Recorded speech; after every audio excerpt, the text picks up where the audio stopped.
When you think of tea, you probably picture a moment of perfect calm. Across the globe, from quiet morning routines to highly structured Japanese ceremonies, this drink represents hospitality, harmony, and a quiet, deliberate pour. But that peaceful reputation hides a brutally violent past. The global demand for these leaves drove devastating drug epidemics, massive corporate espionage, and bloody international warfare. 5,000 years ago, ancient Chinese communities used the wild tea plant strictly as a potent medicinal herb.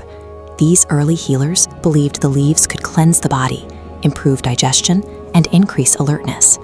Over centuries, particularly during the Tang Dynasty, the Chinese government recognized its value and actively guarded its cultivation. Scholars like Lu Yu wrote comprehensive manuals on how to grow and process the plant, turning a regional remedy into a heavily monopolized national obsession. Before oil, before silicon, tea was the world's original high-stakes commodity, and controlling it would soon force the greatest empires into direct military conflict. When European explorers finally encountered tea in the 16th and 17th centuries, it became an instant status symbol. In England, the immensely powerful East India Company began importing it exclusively for the wealthiest aristocrats, until the entire nation was hooked. This diagram shows the fatal flaw in Britain's new addiction. The Chinese Empire demanded payment for tea exclusively in silver. The East India Company drained the British treasury, hemorrhaging silver into Chinese ports. To fix this severe deficit, Britain orchestrated a massive smuggling operation. They exported highly addictive opium from India directly into China, addicting millions, and forcing the silver to flow right back into British hands. The Chinese government moved desperately to destroy the illegal drug shipments and protect their population. Britain responded to this crackdown on their illicit revenue stream with overwhelming naval force, triggering the Opium Wars between 1839 and 1842. China lost the conflict. Under the Treaty of Nanking, they were forced to surrender the island of Hong Kong and open their historically closed ports. Harbors that were once strictly regulated were suddenly crowded with foreign ships. To secure their supply of a simple afternoon beverage, the British Empire had weaponized global trade, leveraging mass addiction and military conquest to extort a sovereign nation. Even after winning the war, Britain knew their position was precarious. Relying entirely on a defeated, hostile empire for their most lucrative commodity was a strategic liability, so they turned to corporate espionage. The British hired a Scottish botanist named Robert Fortune. Disguised as a Chinese merchant, he traveled deep into strictly forbidden tea-growing regions of the mainland. Fortune systematically collected thousands of living tea plants and extracted the closely guarded ancient agricultural secrets required to cultivate and process them.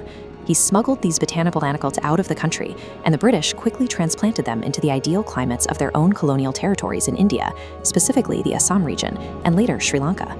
The experiment worked perfectly. Large plantations rapidly expanded across these territories. Thousands of laborers were put to work in grueling conditions on these steep, rocky hillsides to harvest leaves for the global market. Through a single, calculated act of botanical theft, Britain permanently broke China's millennia-old monopoly, decentralizing global tea production and cementing the economic supremacy of their empire. By the 1770s, the British government tried to leverage their control of this mass-market commodity to generate even more revenue. They imposed heavy taxes on tea sold to the American colonies, directly triggering the Boston Tea Party and accelerating the colonies toward armed rebellion. Back in Europe, the drink found a new role entirely.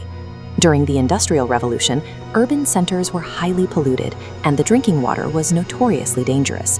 Because making tea requires boiling the water first, it provided a safe, disease-free alternative for millions of people. Beyond hydration, the natural caffeine within the leaves physically sustained factory workers.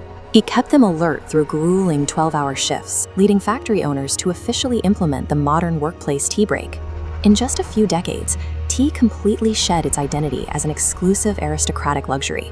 It became the essential biological fuel for modern industrialization and a physical catalyst for political independence. As production spread globally, the leaf integrated perfectly into local traditions. Today, you'll find it dynamically poured at roadside chai stalls in India, served with tapioca pearls in Taiwan, and brewed in Russian samovars. But there's a fascinating scientific reality behind all these diverse cultures. Green, black, white, oolong, and pu'er teas do not come from different plants. Every single one originates from the exact same species, Camellia sinensis. This diagram illustrates how the extreme differences in flavor, color, and shelf life actually happen.